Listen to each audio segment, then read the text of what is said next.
okore ebibuuzo by'ekyamushanju okwo bakwine kutandika eshatu z'akasheshe omwihanga ryona abeegi bahindira batandikire shaaha z'akasheshe kandi amashomero gamwe agitwahikamu omu Munisiparite ya Sheema agarimu St Mukasa Seminari Mushanga St Patrick hamwe n'agandi garabanisibwamu enshonga egi.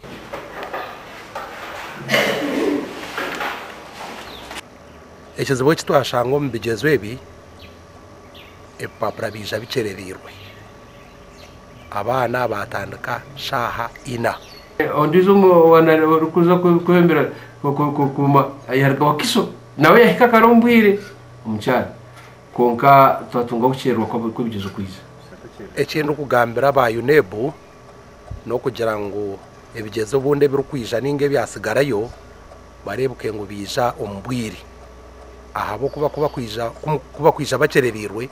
ubundi nikiteganisa abaana kibareeta rankijayati cyashangwa ngo Munisiparite ya Sheema niho honka aho okukyerererwa kwakira kuba wagerageranisa n'emyanya y'ebyaro nk'amashero ka modern katozo primary aho ebibuuzo byatandikira omu bwire. Ebibuuzo bitwabicekinga byaba buryo burungi kandi byayakirwa supervisor omwe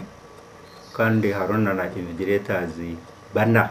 Omuzini nshonga abana obutahandika amazina agamashomero gabo agabakurugamu bakuru b'amashomero bagira ngu kikire kimwe kandi kibirekererwe kuriya barukucebera bono bakucebera abana bona tubakuza kumanya kujonjora ngo guno wa visionary guno wa Sheema ningo guno wankaye omwe kibiri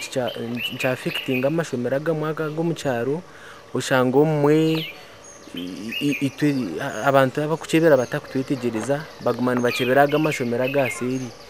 tuhagezaho kumanya eshonga ahabw'enki ebigezo omwanya gw'etawuni omu Munisiparite ya Sheema byakyerererwa konka kandi tina yikyereza okugamba nshonga egi ende Sheikh Abdulatif ahabwa TV West omu Sheema.